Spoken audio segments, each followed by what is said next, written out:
ng pahayag na walang sino man sa iyong mga kaaway ang magpiprevail o magtatagumpay laban sa iyo. Ang pinapatukulan dito ng ating Panginoon. We know it. Alam natin na ang Diyos ang makapangyarihan sa lahat. At walang makakatalo sa Kanya. Yun ang ating kapayapaan bilang mga Kristiyano. Na although alam nating makapangyarihan may kapangyarihan si Satanas, pero hindi siya ang makapangyarihan sa lahat. Nagkakaroon lang siya ng kapangyarihan kapag binibigyan natin siya ng kapangyarihan.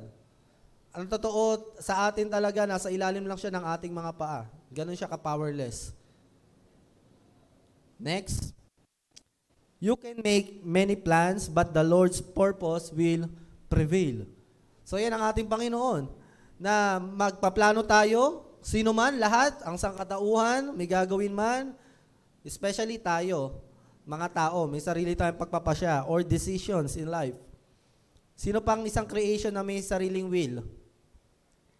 Maliban sa tao. Angels. Yeah. Kaya nga, dumating sa punto ni Lucifer na nagrebelde siya sa Panginoon. Ganon ka makapangyarihan ng will. Diba? Pinag-usapan natin, di ba nakaraan pinag-usapan natin, ang soul consisting of what? 3 things. Yung kaluluwa natin, mind, emotion, and our will. Di ba? Heart, mind, and our will. So, tignan nyo mga kapatid, nakakatakot to eh. Si Lucifer, nandun na siya sa perfection. Nasa presensya ng Panginoon. Pero, dumating sa punto ng kanyang pagiging isang anghel ang magrebelde sa Panginoon. Bakit nangyari yun? I don't know.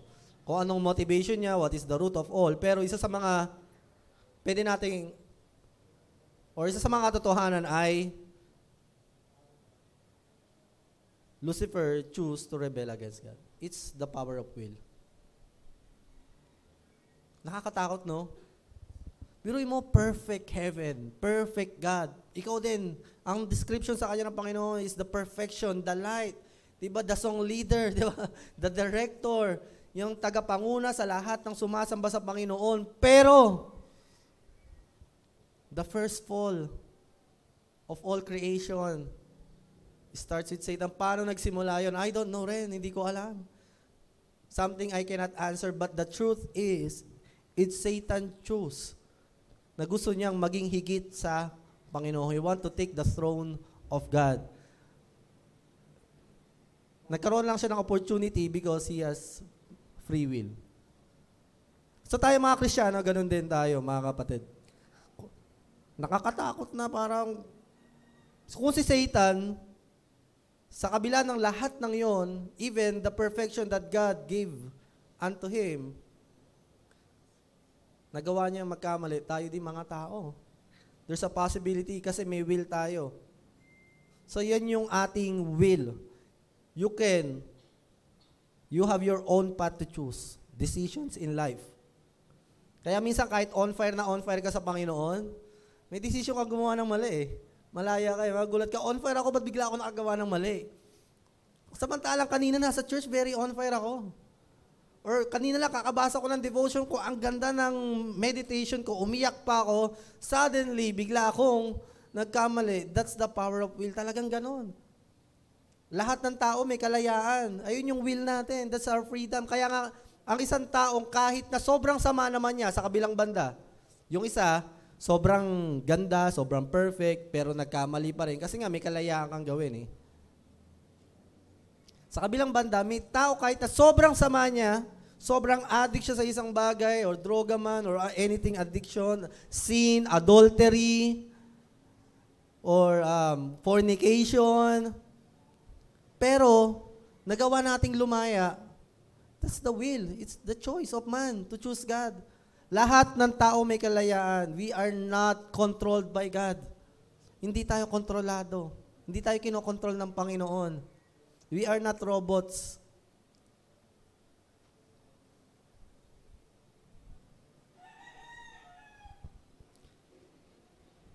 Pero sa kabilang banda, lahat naman ng ginagawa ng tao, temporary lang yan. Hahayaan tayo ng Panginoon, do your own thing, pero sa huling banda, ako pa rin ang haharapin ninyo lahat. Kaya nga sabi ng Panginoon sa Hebrew, di ba? Lahat ng tao ay may pananagutan sa Diyos. Ang lahat ng ito ay exam or pagsusulit natin ng ating buhay. Kung si Satan or si Lucifer, he fell because of the will. Biro yung perfection. Ganun yun. This open door. It happens. At sa atin ding mga born-again Christians. Kaya ingatan niyo yung pagpapasya ninyo. Kahit na minsan mahal nyo na ang Panginoon, wag niyo ilagay niyo sa sarili niyo na pwede kayong mamili ng mabuti o masama. Always put yourselves in the presence of God, in the presence of obedience to the Lord, in the fellowship of the saints. Lagi ko hanggat maaari pwede kayong makipag-mentoring, cell group, prayer, o matinang gawain. Do as much as everything. Gawin mo lahat ng possible. Hanggat maaari, wag mong bigyan. Don't give Satan foothold, di ba? Wag mong bigyan ng pagkakataon si Satanas sa buhay mo. Dahil any chance of it, talagang gagamitin ni Satan yan para agawin tayo sa Panginoon. That's will. Kaya masabi natin na totoong-totoo talaga yung si Hebrew habang pinag-aaralan ko, you cannot live a holy life without the Holy Spirit. Impossible. Imposible maging Kristiyano walang Holy Spirit. Pero posible kang maging masamang tao kahit na may Holy Spirit ka na o born again ka. It's because of your will. It's your decision.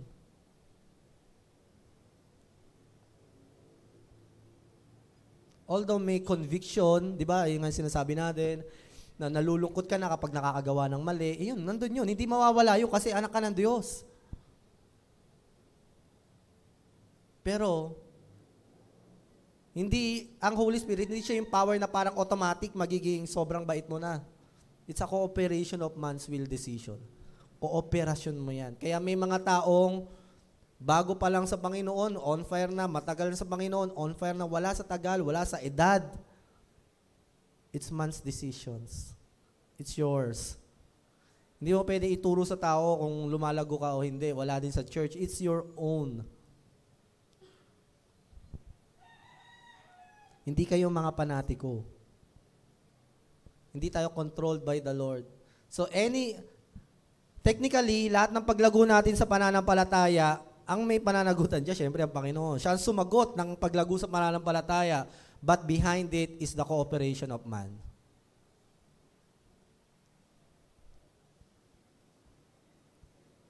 Nasa sayo pa rin, kapatid. Hindi automatic ang holy life. Kaya nga tayo nahihirapan eh. Binigay sa'yo ng Panginoon kalayaang mahalin siya. Hindi siya katulad ng mga partners sa pinipili, mahalin mo naman ako. Hindi siya ganon. Hindi kanya pipiliting mahalin mo siya. Ang gusto ng Panginoon, mahalin mo siya ng kusang loob. Ang ating theme today is the enemy's will. So may God's will, di ba? Evening, pinag-aaralan natin to kalooban ng Diyos. Second week, man's will, yung ating choose, yung right. Di ba yung karapatan? Ganun ka makapangyarihan ang right mo as a child of God. Namatay na si Jesus para sa atin, muling nabuhay at babalik. Ngayon, nasa iyo na yan. Sige, ikaw na bahala dyan, anak. Yung pagiging anak mo ng Diyos, nasa iyo na yung karapatan kung bibitawan mo yan o hindi. No one can take it away from you, ikaw lang. If you decided to be an enemy of God, you cannot blame anyone. It's just your own choice. Parang pagpapasya lang natin yan. Karapatan mo na yan. Kahit ang Diyos mismo, binitawan niya na ang karapatan mo sa pagiging anak ng Diyos. Sa'yo niya na. Binigay niya sa'yo yan. You see?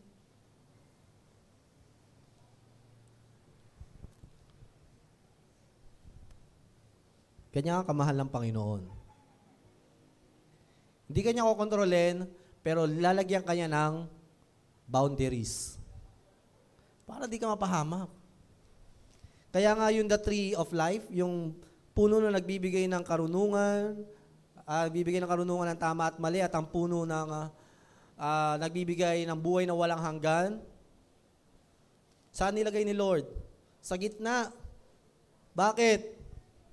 Kasi naman, Lord, bakit naman? Kasi hindi mo ba tinago yung puno? Sana naman, di nagkamali, di ba? Sa Eva at Adan. Naisip niyo ba yon? Ako rin parang minsan, ba't sa gitna pa? Kasi kitang-kita tuloy. Transparent lang si Lord. Tsaka para pag nagkamali, talagang harap-harapan. Talagang kitang-kita, talagang mahihiya ka. Pag gumawa ka ng mali, kitang-kita ko ni Lord, nasa gitna to ng lahat ng creation, di ba sabi? Nasaan yun? Sa lahat ng likha, nandun sa pinakasentro yung puno na yon. Yung sabihin talagang lantaran ginawa ni Eva at Adan. Yung pagkakasala, ganun katindi. Kaya nga nilagay sa gitna para mahiya-hiya siguro. No? Para, oy, nasa gitna pa naman kayo, di kayo nahiya. Pero transparent lang si Lord. He doesn't hide something. Kanina, habang nag-worship tayo, alam niyo mga kapatid, let's be honest with the Lord. Naging totoo siya sa atin Kahit minsan hindi niya pineke tayo, hindi siya naging hipokrito, He's always true and honest to us. Bakit paglalapit tayo, why can't we be honest to the Lord? Total, alam din naman niya lahat.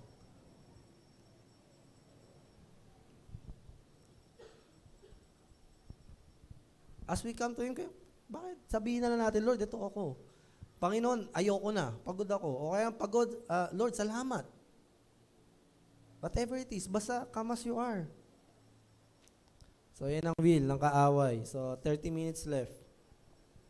The Lord's and the Lord's slave must not be quarrelsome, but be kind to all, be able to teach, patient when wrong, with gentleness correcting those who are in opposition, if perhaps God may give them repentance leading to the full knowledge of the truth, and they may come to their senses and escape from the snare of the devil, having been held captive by him to do his will.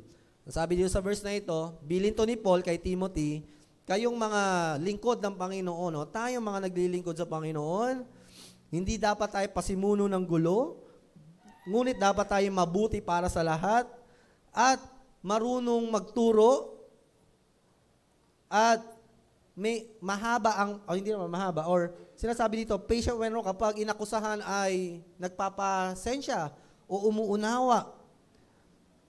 At may kababaang loob kapag nagtatama sa mga mali ang pananaw, parang opposition. Bakit daw?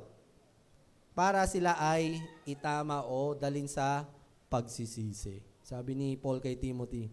Para malaman nila yung katotohanan, hindi lang yung kung ano man, yung kanila nalalaman kapag daw ang mga lingkod ng Panginoon. Bakit daw kailangan gawin ito? Para daw hindi tayo mahulog sa patibong ni Satanas at gawin ang kalooban niya. Ayun nyo, no? May kalooban si Lord, may kalooban ka din, at may kalooban din si Satanas. Kaaway, no? We don't talk about it because we glorify to hate Him more. Para malaman natin sino ba talaga itong minsan na pinagkakatiwalaan natin ang buhay natin.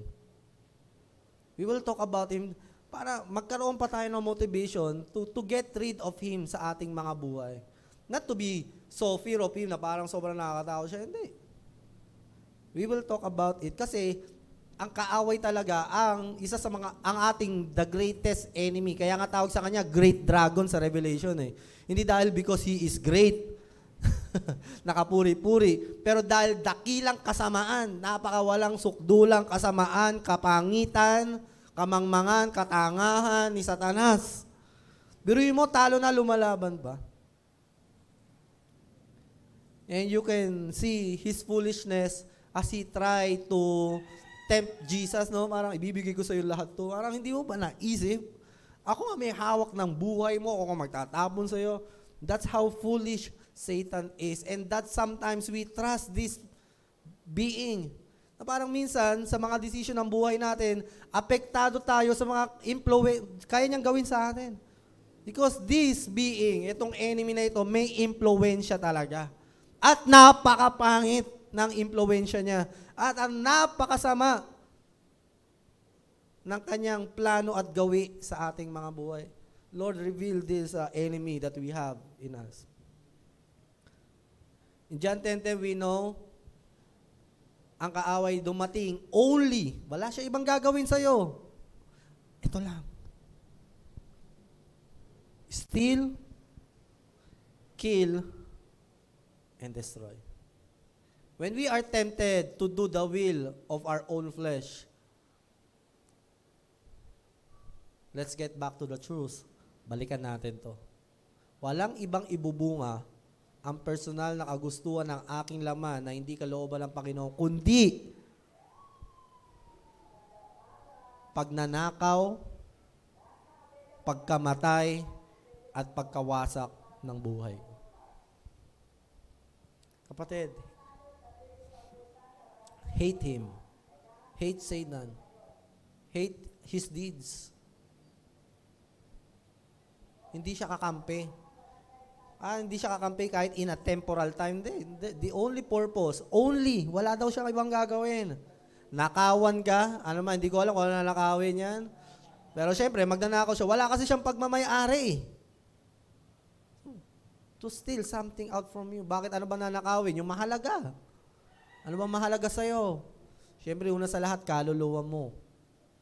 O pangalawa sa kaluluwa, ano mahalaga? Buhay mo, relasyon mo sa Panginoon, kaligayahan mo, kapayapaan mo. Ay hindi, dito ako nagiging masaya eh. Sa ngayon lang yan, pero the only purpose is nakawin ka talaga. Nakawin ang kagalakan mo. Walang ibang dahilan. Patayin tayo at wasakin ang ating buhay.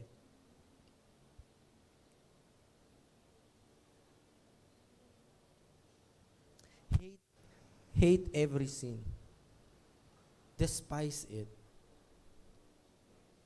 Huwag nating itago. Ihayag natin sa Panginoon. Maliit o malaki, kasalanan pa rin yan. John 10, verse 1 and 2. Very truly I tell you, Pharisees, sabi niya sa mga Pariseo, anyone who does not enter the sheep pen by the gate, but climbs in the some other way, is a thief and a robber. And who enters by the gate is the shepherd of the sheep. So binanggit ito dito sa the shepherd of our soul, or yung sa John 10, si Jesus ang ating pastol. Makikita nyo na si Jesus, honest siya, very transparent. Dadaan siya saan siya dadaan? Sa pintuan. Well, actually, He's the door. He is the only way. Isabihin, tama siya. Dadaan siya sa pinto. Wala nga naman sa bintana. Para saan ginawa ang pinto? Siyempre, para pasok ka na lang. Ang bintana, para saan? Dungawan lang yon. Muni-muni, pasok ka ng hangin. That's our God. He's the God of order. Gagawin niya lang yung tama. Gagawin niya yung tama sa buhay mo. And the enemy will always, what? Wala. He will put every disorder in your life.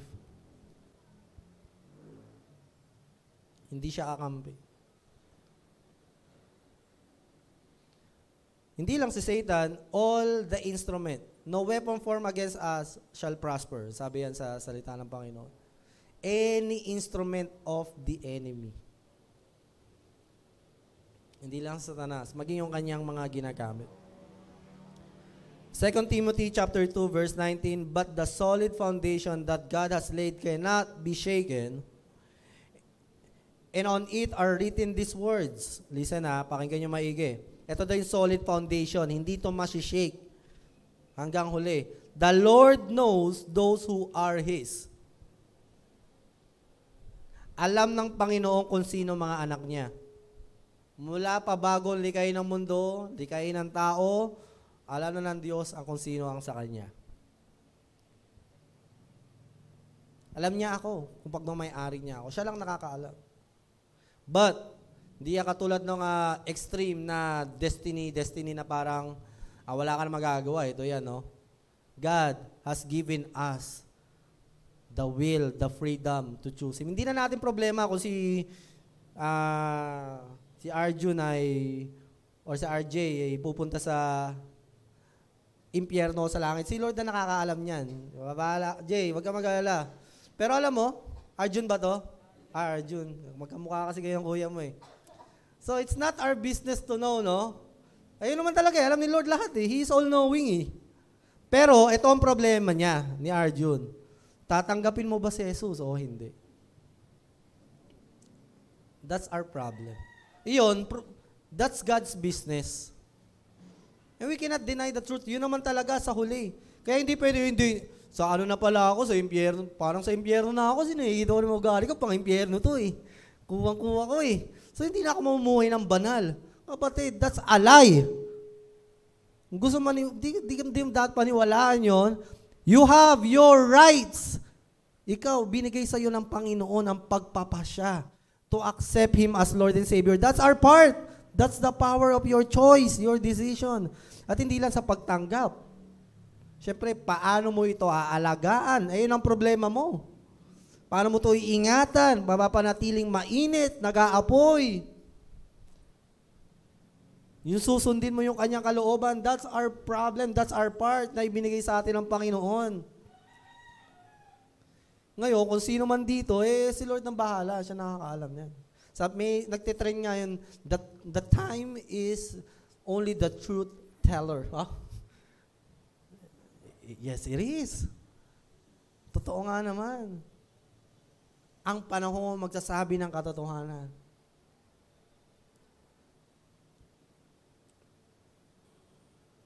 That's our God. Ang masama dito, yung wala kang kalayaan. Ayun yung extreme. Ayun yung masamang bagay. Na kahit anong gawin mo, maglingkod ka sa Panginoon, tanggapin mo siya bilang Lord and Savior, confess mo, gawin mo yung lahat para makilala at maranasan mo siya, pero hindi impyerno ka kahit anong gawin mo. No, kapatid, ayun ang masama.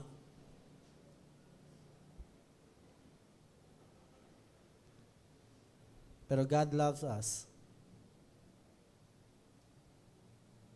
This year, your bet, gawin mo. Nasa sa'yo yung pagpapasya. Gusto mo, this 2024 is mag-grow, mag-level up ang faith mo. It's not automatic.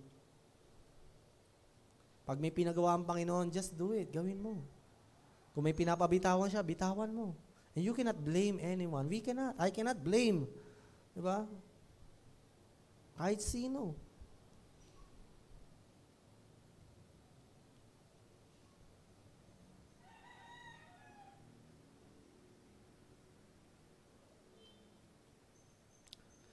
The Lord knows those who are His.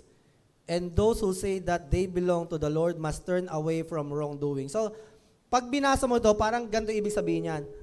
Alam ng Panginoon kung sino ang sa Kanya. Kaya kayo, tigilan nyo na yung masasamang gawin ninyo. Ayun yung sinabi. Kung iintindihin mo, parang sinasabi, tigilan mo yan para mapabilang ka sa Diyos. Hindi yun yung ibig sabihin nun. Ang sinasabi niya, tigilan mo yung masamang bagay kasi hindi ikaw yan. It's talking about the identity. Ikaw sa Diyos ka, anak. Born again ka. Kristiyano. Nasa iyo ang aking espiritu.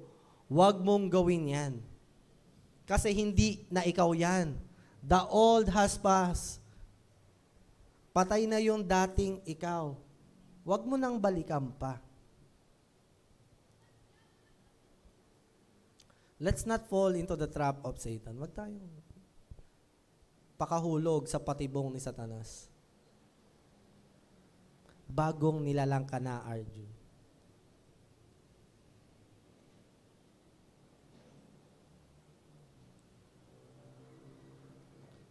Sabihin natin, parang Android ka lang noon, Apple ka na. Huwag mo nang gamitin parang Android yung cellphone mo. Gamitin mo yan parang Apple. Iba na yan eh. It's a totally different one. Iba na yung functionality niyan. Pang selfie ka na, pang picture-picture ka na. Hindi mo siya gagamitin in this kind of kung sino ka. So, sinasabi dito ng Panginoon, hindi niya sasabi, magpakabait kayo kasi para mapunta kayo sa karya niya. Hindi. Tigilan nyo yung ginagawa nyo dahil kabilang na kayo sa kaharian ng Diyos. Pero isang babalangan ng Panginoon, kung nakakatakot yung sitwasyon ni Satan, meron din tayo nakakatakot. Just what I said last Sunday evening. Ito nakakatakot talaga. Biruin mo, born again ka na, nasa iyo na yung Espiritu ng Panginoon, yung kapangyarihan, nilagay niya sa iyo, yung kanyang katangian, pero we choose not to mamuhay ng banal, ng tapat, hindi nagsisinungaling, loyal, hindi nagnanakaw, nagmamahal, maawain, mapagkumbaba. Ayun na yung nilagay sa'yo ng Panginoon. Pero pilit mo pa rin, hindi yan yung parang, that's your will. Pwede mong gawin yan.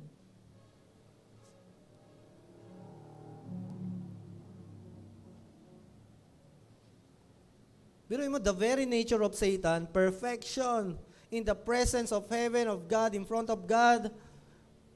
Pero because of the will, choose to rebel against God.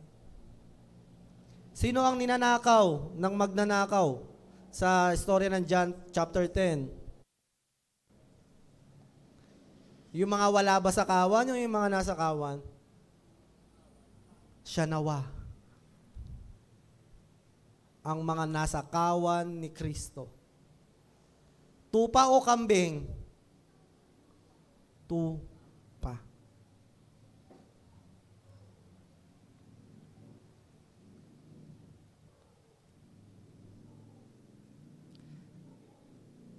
Salvation natin, ang Diyos lang ang nagligtas sa atin. Ang parte mo, tanggapin yung kaligtasan, ingatan ang kaligtasan, pangalagaan ang kaligtasan. Paano mo magagawa yun? Sa biyaya pa rin ng Panginoon. Ngayon, ibibigay lahat ng biyaya na yan. Yung ingatan ang kaligtasan, tanggapin ang kaligtasan, pag-apuyin ang pananampalataya, ibibigay lahat yan. Hindi yan para kung kanino lang. Para sa lahat. Umalis tayo sa patibong ng kaaway, kapatid.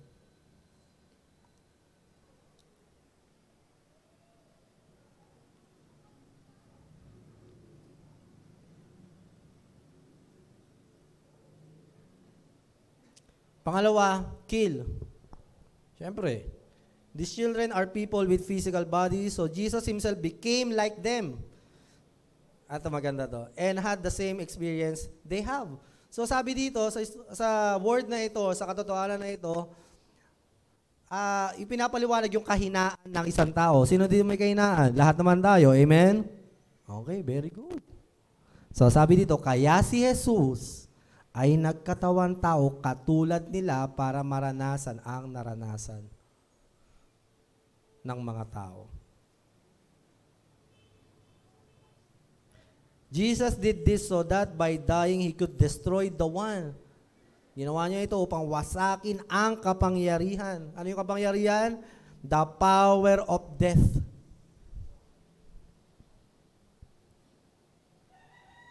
The devil.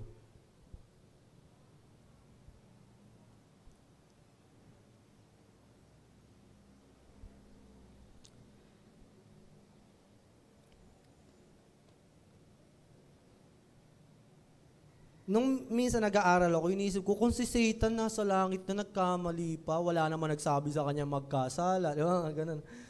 Sa likot ng isip ko, baka pag nasa langit na ako, magkamali pa rin ako. Naisip niyo rin ba yun? Ako lang. Hindi kasi kayo nag-iisip eh. Hindi, biro lang.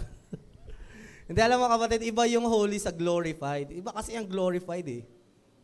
Jesus is a glorified one. Pag sinabing glorified, kaluwalhatian ng Panginoon, di ba? Nagbibigay luwalhati sa Kanya. So, Lucifer, holy siya eh. Nilikha siya bilang holy, kaso, because of his choice, nagkasala siya, nagkamali siya. So, pero alam niyo, huwag kayong mag-alala pag nasa langit, naku, baka magkamali pa rin kayo. Hindi na, kapatid. Kung si Jesus nga eh, nagkatawan tao, hindi nagkamali dito sa mundo. With all the temptations. Pero tao pa lang siya, Hindi na siya nagkamali. Wow, perfect. That's our great model, Jesus Christ. Kaya naman minsan, timbang-timbangin naman natin yung ating buhay pananampalataya, no? Are we of the Son of God, or nandun ba tayo sa bahagi ng kabanalan, or are we on the side of the devil? Kasi kung nandun pa rin, no, it cannot be. I mean, yes, it's possible, pwede mangyari sa atin yun, kaso nga lang, it should not be. Hindi dapat. Kasi binigay na sa iyo yung kalayaan, kapangyarihan, pagmamahal, lahat na binigay. So si Jesus ba may cheat code sa buhay niya? Dahil hindi, Diyos kasi siya kaya hindi nagkasala. Nagkatawan tao pa rin siya.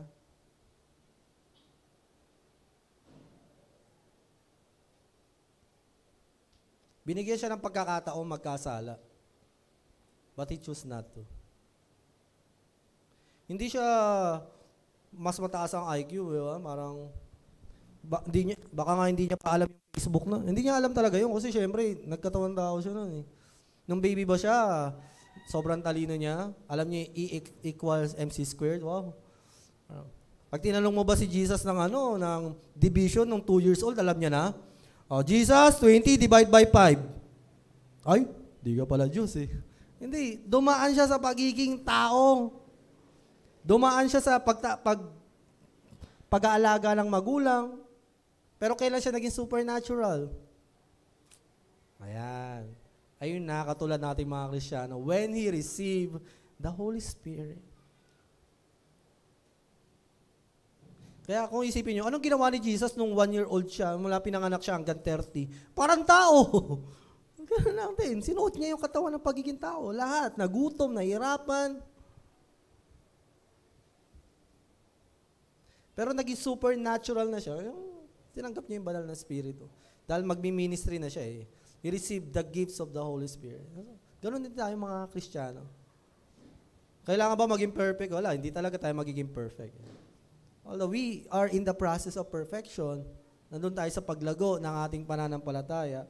So, naalala natin yung word ng we are in the presence of the clouds of witnesses. Yung parang, I believe in the latter part ng sulat ni Paul, sabi niya, kayong mga tao, napapaliguran kayo ng mga pinabanal. Kumbaga nanonood sila Abraham, sila Moses, sila Elijah, parang nag-cheer sa atin, kaya niyan, kaya niyan, kaya niyan. Tayo naman mga tao dito, hindi ko kaya kasi si Abraham ka, ano lang ako eh. Sino ba ako? Si EJ lang naman ako. Ikaw Abraham ka eh. No, kapatid, hindi ganun mag-cheer ang cheer nila, alam ko nararanasan mo, naging tao din ako. Mapagtatagumpayan mo yan. They are cheering us up. Parang tayo kasi sinusupernatural natin na parang hindi ko kaya si Moses kasi si Moses yan eh. Well, actually, yung pagtanggap sa katuruan nila, yun nga yung sinasabi sa atin, binigay yung kanilang buhay para ating masabi para ba ipamukha sa ating hindi natin kaya? Hindi, para nga ma-inspire tayo na kung kaya nila, kakayanin ko din. Kasi sila nagkamali din eh. Si David nga, mamamatay tao pa. Di ba? Nanguha pa ng ibang asawa. So, kumbaga, si David doon nag-cheer, okay lang yan. Ako nga mamamatay tao eh. Rise up. Kaya mo yan. Tumayo ka, lumaban ka. Parang masyado na, Jesus is the only model. Kaya nga binigay yung buhay nila, hindi lang yung mga magaganda, pati yung mga pangit eh. Hindi ba? Parang sinasabi kasi natin, hindi kasi yung mga Bible characters yan. Ako, taga-tondo lang ako. Ganto lang ako eh. That's not the message of the clouds of witnesses. Kaya minsan, kapag ganun tayo mag-isip, parang, wala na rin tayong, parang hindi, ganyan kasi yan. Abraham na yan, father of faith na yan. Kaya nga natin sinasabi yun, sa kabila ng naranasan nila, we can learn from them. Hindi para magmataas, makipagpantayan, but to inspire us. Hindi to discourage. Minsan nakaka-discourage din no? Pag ganun yung ating perspective na, si Elijah, ano yan eh, nagpapaulan ng apoy yan eh. Ako nga, di naliligo eh. Siya nagpapaulan ng apoy sa mga propeta eh. Ako nga, duwag-duwag ako eh. Hindi ko nga kaya ma-share yung gospel. Eh si Solomon yan, binigyan ng karunungan yan eh. No, hindi natin yun, hindi ganun ang pagtuturo. Tinuturo sa atin ng word. It wanted to reach us out. Pinakita lahat ng kahinaan nila to cheer us up. Kaya niya. Magpatuloy ka.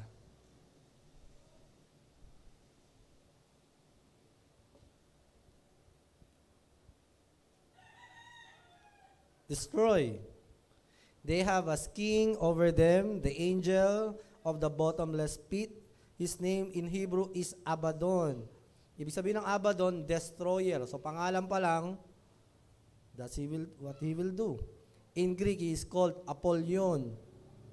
Destroyer din ang ibig sabihin niya.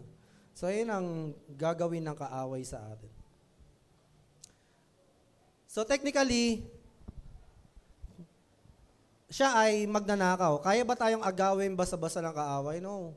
Hindi yung parang bigla, hindi alam ni Lord na nanakaw. Hindi ganun mangyayari yun. No one can snatch you out in the hands of God. Unless we allow the enemy na nakawin tayo sa Panginoon. Unless we give the enemy authority, small decisions, small sin lang naman, compromise, wait lang naman yan, di naman to sin eh. Okay lang yan. Pero nakakabigat lang naman ang buhay yan, pero di naman kasalanan yan. Diba? Yung magsiswimming ka, no, tapos meron kang dala-dalang dumbbells, hindi naman kasalanan yun. Katangahan lang. Magsiswimming ka, may dumbbell ka, no? Uy! Ano ba? Ano magsiswimming? May dumbbells ka dyan, ano ka mag-gym, swimming? Hindi naman kasalanan, tama? It's just a foolish thing to do. Hindi naman kasalanan to, pastor. Yeah, I know. It's just foolish thing to do.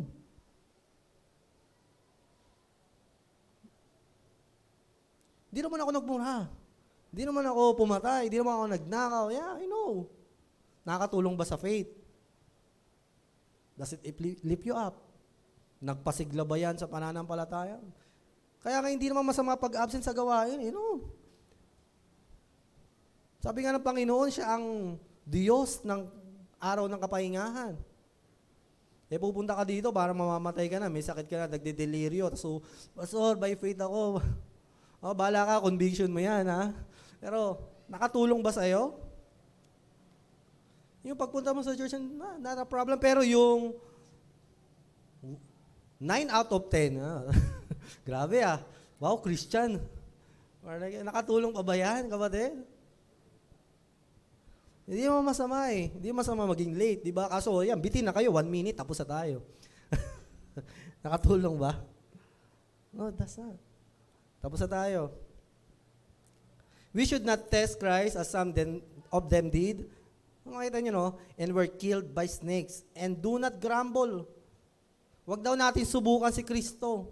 Paano subukan? Hindi. Baka, mahal kaya ako ng Panginoon kahit gawin ko do? Mahaba kaya pasensya ni Lord? Mapapatawad niya kaya ako dito? Sa tingin ko, kaya naman ako intindihin ng Panginoon. You should not test God. At huwag kang magreklamo. Do not grumble. Reklamo na reklamo sa buhay. Ito yung sa mga Israel. Sabi, and were killed by the destroying angel. Ang sabi sa ibang verse dyan, destroyed by the destroyer. So, ang enemy ang destroyer. Pero, tayo lang ang magbibigay sa kanya ng kalayaan to destroy us. Our decisions in life. So bakit natin pinag-uusapan ngayong taon to? Kasi mga kapatid, tatakbo ang isang taon. Pahalagahan mo ang iyong mga desisyon sa buhay. Ang araw-araw mo. Isipin mo na laging may ibinubunga to. Kahit takasan mo responsibilidad, darating at darating yan. Kaya kung ako sa atin, gawin na lang natin yung tama. It will come to pass. Talaga naman mangyayari. Kahit paiwasan natin ang iwasan, it shall pass. Ganun po talaga buhay.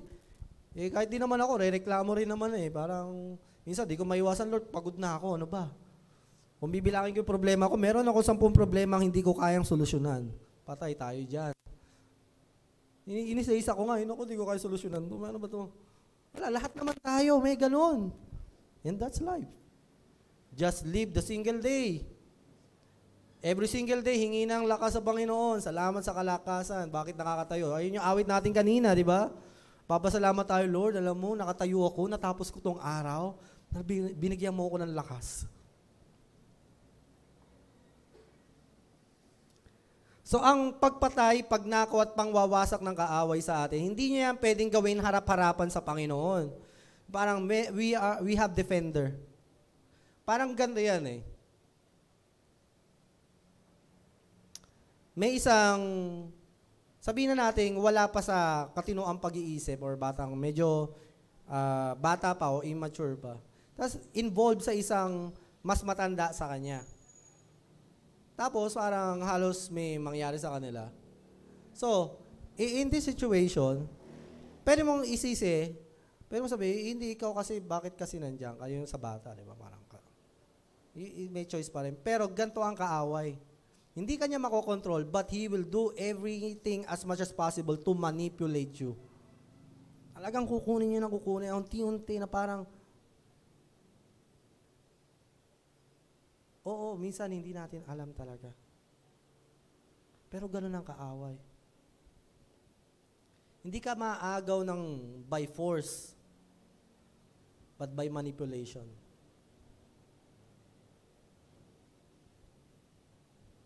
Unti-unti nga niya.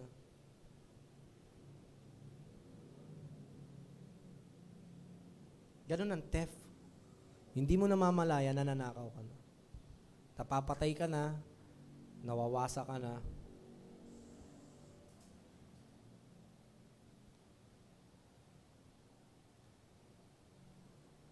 No one can snatch. At kaya nga yung term snatch Yung hindi, balang biglaan, by force, by ano, hindi. Kaya ganun ang technique, yung hindi mo napapansin. Talaga. And, di ba nga, nababalitaan ko yung mga pastor na i-involve sa mga ganyang, tapos yung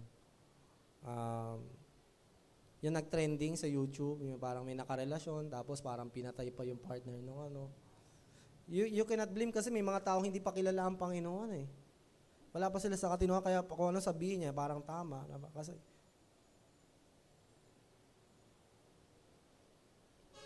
ganyan ang kaaway.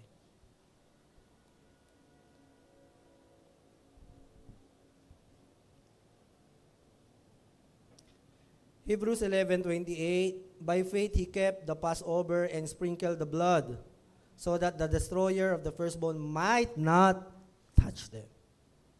Hindi tayo matatakot kasi alam natin may defender tayo. Kahit hawakan ka, di ka magagawang hawakan.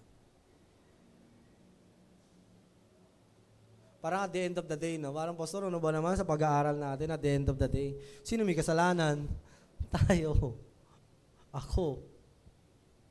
It's the enemy din kasi wala na siya magagawa Tayo talaga. Although, siya talaga yung root na talaga mag-i-impluwensya kasi gusto niya nang kasama sa impyerno. And the only way to hurt God, kasi di niya kayang saktan ng Panginoon, sasaktan niya yung mga mahal at tayo yun. That's the only way. Pero sabi nga, di tayo kayang hawakan, not touch. That's how powerless Satan is. But that's how powerful he is when we gave him a chance. Na tayong mga anak na ng Diyos, pwede pang mawala sa kawan ng Panginoon.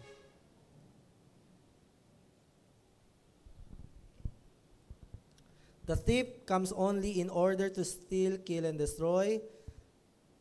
I have come, si Jesus, in order that you might have life, life in all its fullness. Kaya kapatid, may mga bagay, kapag pinapagawa ng Panginoon, trust Him. Believe Him. Test Him. Subukin mo siya, hindi sa, mapapatawad ba? Hindi, subukin mo siya, Lord, sasamahan mo ba ako dito pag ginawa ko to? Ganun yung magandang testing eh. Parang, Lord, kapag ginawa ko ba ito na pinapagawa mo, magpo-provide ka ba? Lord, pag nag-mission ba kami, magbibigay ka ng panggasolina? Ito din na tayo magtapos story namin. Tapos nagpunta kami doon sa Rizal, di ba? So parang kami ni Bana, wala nga kaming pera. Tapos mamimigay kami ng damit doon. Siyempre, parang aginaldo, ganyan-ganyan. Sabi ko, dear, wala na nga tayong pera, mamimigay pa tayo. No? Parang, so pero gawin na lang natin. No? Punta kami doon, kasama nila, nung umatin ng mga mission worker, 2022 ba to? Kasi commitment yun eh. Parang, kung nangako ka sa Panginoon, top din mo, di ba? Parang, although delay kami ng 2 years. More than 2 years, at least natupad, no? Punta kami doon. The end of the day, nakapag-reach out, nakapamigay ng damit, tapos may agi-aginaldo pa sa mga bata. Alam niyo mga kapatid, ang galing ng Panginoon. Pauwi kami, biglang tumunog yung cellphone ko, yung lalamove, gano'n. May deliver papuntang, sabi to? Basta papuntang Maynila, sabi ko.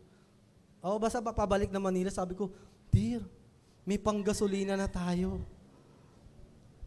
Kasi magde-deliver kami ng lechon. Wala doon. Pumunta dito. So lahat kami, amoy lechon sa loob ng sasakyan. So God really provide. Alam niyo, hindi pa ito natapos. Pagka-awi na kami, di ba?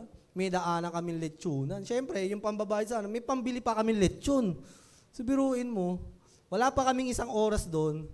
Nag-lechon na kami, nag-joyride pa kami. Nakapamigay pa kami. Tapos, pag uwi pa, alam mo sa kami nila, Diamond Hotel. Kasi doon yung deliver nung lechon. Upo kami no? So parang, wow, ang sarap pala maging mag-mission, no? Parang gusto mo lang magdala ng Word of God, pero si Lord i-bless ka niya, no? Hindi niya lang ibibigay yung gusto mo, ibibigay niya rin yung kailangan mo, bibigay niya rin yung gusto mo. Biruin mo, first time pumunta sa ganon. Mga 5-star hotel, no? Kaso sa pa lang no? Sa function hall pa lang. Wala pa sa room. So you see, God, if we will just obey Him, trust Him, mga kapatid. Love Him. Obey Him. Come on, mahalin. Sundin mo siya. Hindi ka mabibigo. Lord, mahirap to, nakakatakot. I know, that's why we have grace. Pag kaya kasi natin, minsan di natin kailangan ng grace. Pag darating talaga, God will allow things that we cannot. Hindi natin kaya talaga. And that's, kasi sa ganung paraan lang natin masasabi, ay hindi na ako to, Panginoon lang. Kaya nga sinasabi natin sa biyaya ng Panginoon, salamat sa Panginoon. No? Kapag sumusunod ka talaga sa Panginoon, may provision, di ba? Ano sabi dito? You will have life. Buhay. Ano ba ang buhay? Buhay na malungkot? Hindi yan ang description ng life, no? Life is joy, peace, order. Other term ng order, righteousness. Kasi order maayos, diba? Righteousness. Gusto mo na maayos sa pamilya, maayos sa trabaho, magandang business, obey ka. At hindi kailangan niya bibigyan ng buhay. Isang buhay na ganap at sagana. In its fullness. Minsan nga nag-pray ako sa, Lord, kung magiging mayaman man ako, gusto ko maging mayaman tapos bigay lang ng bigay, tumutulong. Sana maranasan, no? Sino gusto yon? Yung tumutulong, lahat naman tayo parang gusto naman eh. No, parang, para makapag-bless, di ba? Okay naman, yung may bahay ka na, tapos ang saya-saya, sarap umuwi, di ba? Yung asawa mo, makikita mo, nagbabasa ng Bible, pag-uwi, napakasarap.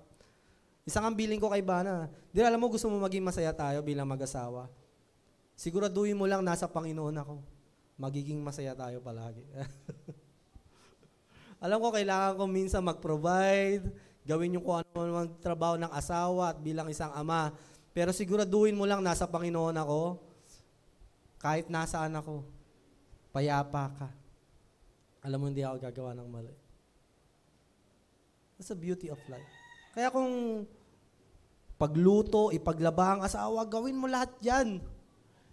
Pero ang pinakasikapin mo, kapatid, nasa Panginoon ang pamilya.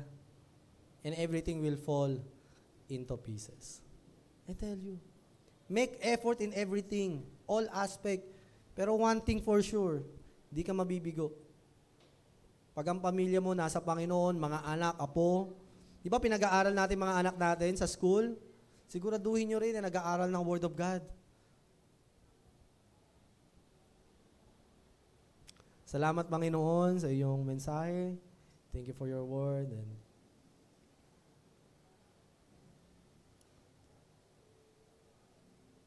reveal to us, God, you may conviction ka at mga salita na inihanda para sa amin upang lubusan naming maintindihan ang buhay na ito. Salamat sa kalayaang binigay mo sa amin. We don't want to be like Satan who just fell. But Lord, we want to be like you, Jesus. Although you are a man, you're God, but you are a man, Lord. You never sin, Lord. We want to be like you, Lord. We want to love you. We want to obey. We want to always hope in you. Turuan mo po, Panginoon, ang mga anak mo sa paglago ng aming pananampalataya. We entrust you, God, lahat po ng aming narinig, lahat po ng iyong naisibigay sa amin, aming tinatanggap ng buong pananampalataya. Sa pangalan mo, Jesus, Amen. So we can now